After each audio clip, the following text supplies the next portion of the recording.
Get ready to take a look behind the scenes and enter the impossible for the Between Two Minds podcast with our hosts, Judge Mentalist and Bernardo Rodriguez. Can they really tell you what you're thinking? Good afternoon, everybody. Welcome back. We are live from the Michigan Hypnosis Conference here on Between Two Beers, Between Two Beers with Richard Cole. We brought some beers here. We are at the tail end of the amazing 2024 Michigan Hypnosis Conference, and as such, we're going to crack a cold one. Cheers, Richard. Good day. Yes, that's right. We are drinking beers live on a podcast. Between two beers. Between Two Beers coming at you. Richard Cole, you've been a fantastic presenter. You were, what do we call it? The keynote entertainment for opening. Yeah. I was the headline entertainer. Headline Keynote. Honestly, this is just the first beer he's cracked. Honestly, it really is. First beer all week, I promise you. First beer today, for sure.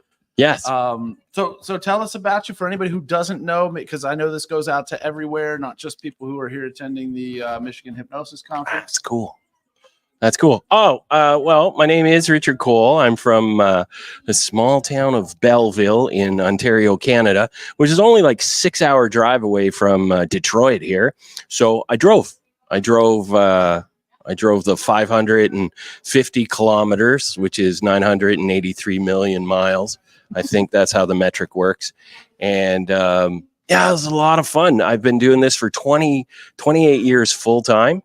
I've got to perform all across Canada, a lot of major hotspots. And then a few years ago, 3 years ago, I guess, I started doing, I started examining conferences and stuff and getting out of my comfort zone and going to conferences and meeting different people, still in the hypnosis world, right? But it was different. And the Michigan conference was in Gaylord 2-3 years ago, and it was a drive. And it was a September or October, I forget when it was. And so I said, you know what, I'm going to go. It sounds like a smaller conference. Plus, one of my friends who I'd met during COVID online, Grant Saunders, was flying in from the UK just to go to this conference. Yeah. And I thought, if he can come all the way from merry old England, well, I can at least make the drive up to Gaylord. And so I did, and met Dan, who put this conference together. And then they had a hypnotist. They've always had a hypnotist show, kind of like a Friday night or a Saturday night event. And so then this year he said, "Hey, are you coming to the conference?" That's the first thing he said, because he want to make always important question to ask before asking the next question. Wants to make sure I'm committed, right? And so I said, "Yeah, totally. I'd love to come." And he says, "You want to do the show?" And I said, "Yeah, that's cool." And I'll tell you, Judge, it was the thought of performing in front of my peers was, well, it's all over now, so I can reveal. There was a little poo came out because I'm like, oh my goodness, these are like some of the top guys. There's going to be like people that I look up to, and they're going to see me perform, and it's going to be a room full of hypnotists who are going to be like, skeptical. What induction is he using? And what is his vocal tempo? And how is he hypnotizing them?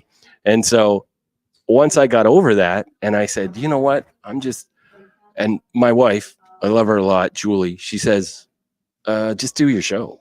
Just do your show. Just be funny and be entertaining. And so I was like, you know what? That's right.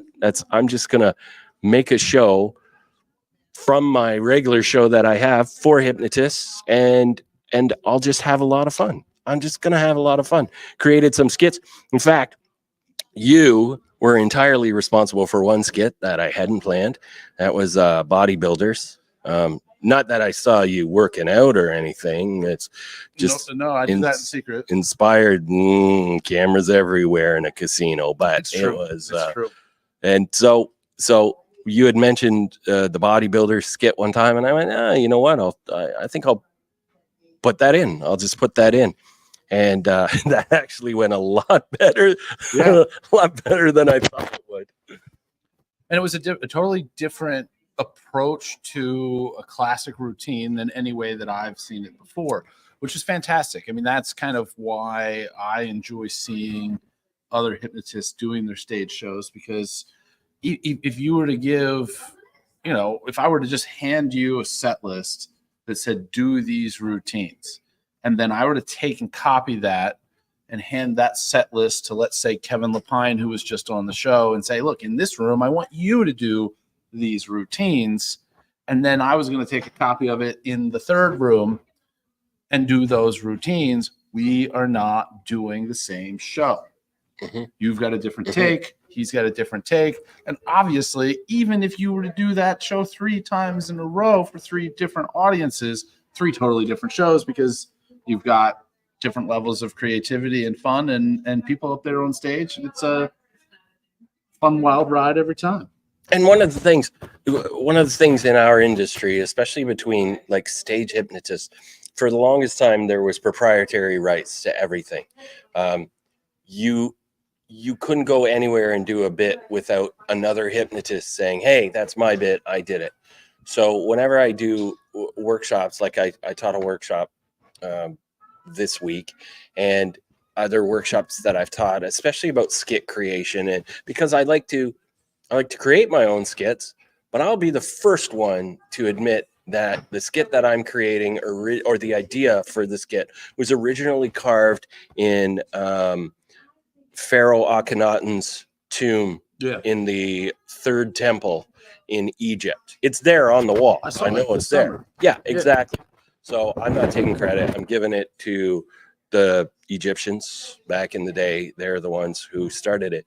So it's like, it's toxic in our industry of stage hypnotists to just anybody who has a similar idea, push them right down right away. Yeah. And claim it to be their own. It doesn't inspire creativity at all. No, but ultimately just go out there, have fun with it and everything like that. So where is the majority of your work? Are you doing ticketed stage shows? Are you doing schools? Where do people find you on stage? That's a great question. I mean, throughout my career. It is. I did not confirm whether or not this was his first beer.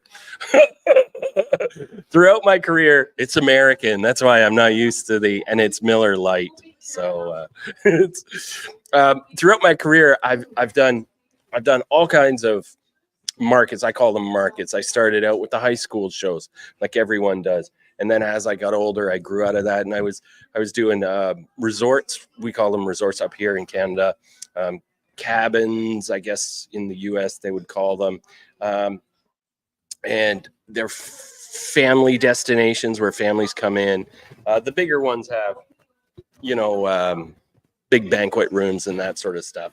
And so I did that for a long time. And then the whole time I've been doing corporate work, like higher end corporate work, and just doing more and more higher end corporate work. And it's hard and it's a lot of fun. And then I was going to retire. Because I had a plan. I had the plan to do 20 years. I'm just going to do 20 years of this and retire and move into some other form of entertainment. I mean, God gave me the ability to entertain people and make them laugh. And so that's what I want to do. I want to make people laugh. So I might move into, the magician field, because that's a lot of fun. Still the same. And then another famous Canadian hypnotist, I was talking with him about it, and he said, you can't retire. And this hypnotist had been performing for like 287 million years. He's been out there for a long time. And so I was like, can I retire? And he's like, no, I'm retiring. And I went, oh, okay. And he says, and I'm going to, anybody who calls, I'll send them your way. So then I was thinking about it, and I wanted to pick and choose. I wanted to pick and choose the shows that I wanted to do, because I got to a point in my career where instead of fighting for low-paying gigs, I wanted to be fishing. I wanted to spend more time at home with my friend Big Kevin and my wife, and just and my niece and nephew, and just spending more time living life rather than being on the road. So I started doing more higher class corporate work, charging a lot of money to get these. And some people would say no, and I'd be, that's fine, I can go fishing, on that day. And then a friend of mine out of Saskatchewan, Saskatchewanatoon, Jesse Lewis, he said to me, he said, if you were going to retire, is there any market that you wish you had done? And we just got talking, and he said, well, what about fairs? And I never really wanted to do fairs or festivals for the weirdest of reasons, because I would feel bad. There are fair and festival performers out there, and they'll do like week-long runs and everything, and they're paid and paid and paid. And if I got called to do a fair and it rained and they said, oh, I'm sorry, we're going to have to cancel, I would feel bad. Yeah. I would actually feel bad. And some of those other performers are like, hey, paycheck's paycheck. And I'm like, if you want to know the difference between a Canadian and an American, he's talking about he'd feel bad because the contract probably said he got paid whether they canceled the shows or not. Whereas us Americans are like, shit, yeah, I got paid no matter what. This is what we're talking about, right? Mm-hmm, yeah. Mm-hmm. That's exactly it. And so then I said, well, there's a way that I could do it and do what I like. And so I jumped into the small craft breweries. Sometimes they're called gastropubs. They're a brewery that has a little restaurant or meeting space or something big enough to hold, 25, 50, 70 people. And so I approached the very first festival that I approached was the Beer and Barbecue Festival. Oh, nice. That's right up my alley. See, right? Yeah. Exactly.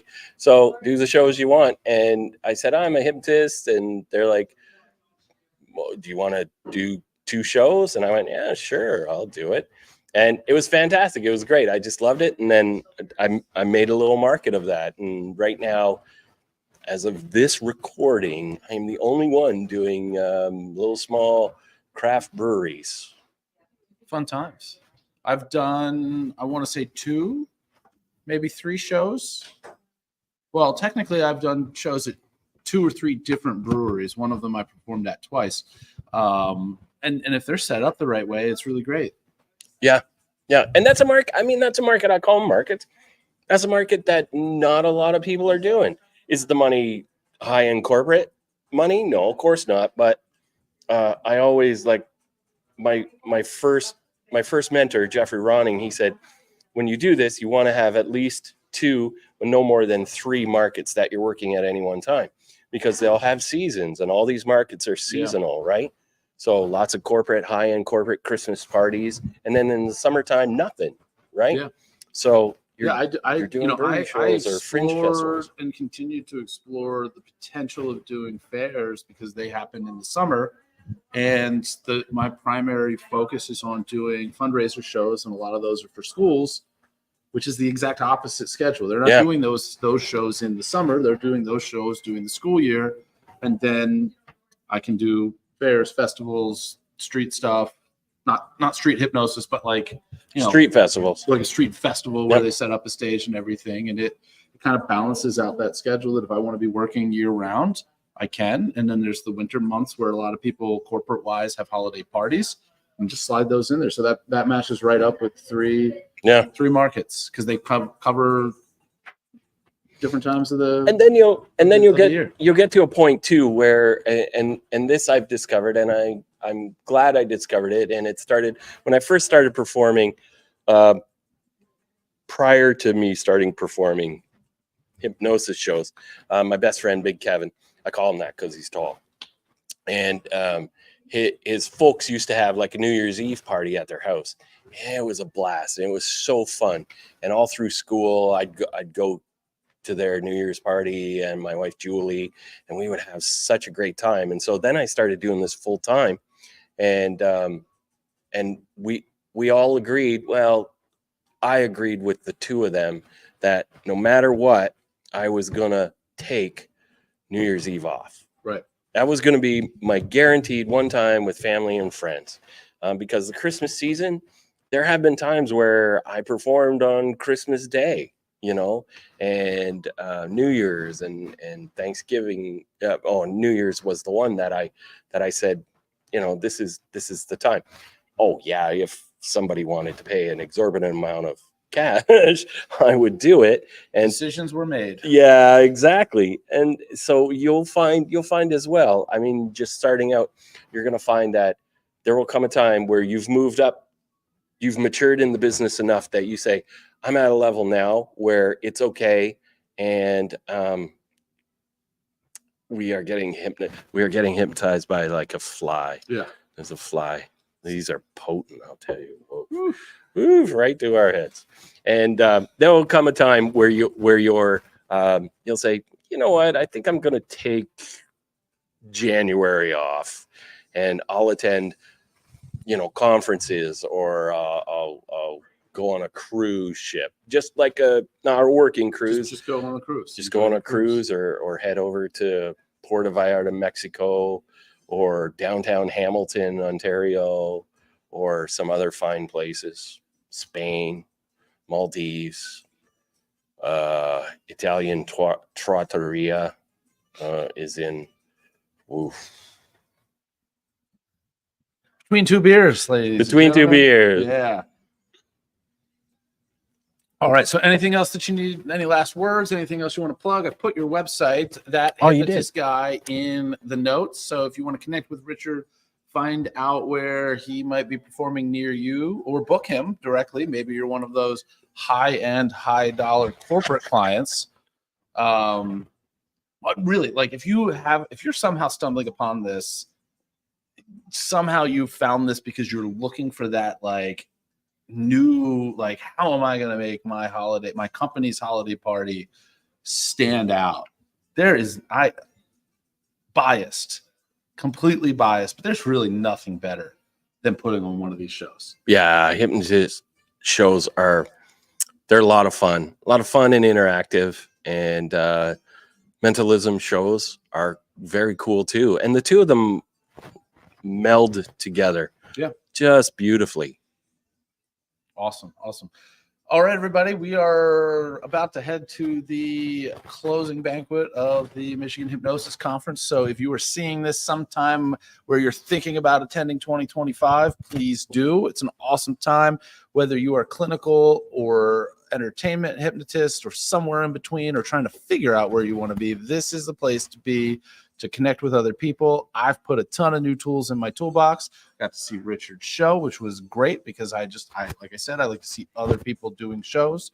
Gives me inspiration, gives me ideas, just seeing how people handle things that I have to handle, because we all make different decisions and choices. And awesome show.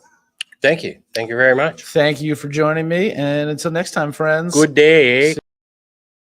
Thank you for tuning in to the Between Two Minds Behind the Scenes podcast.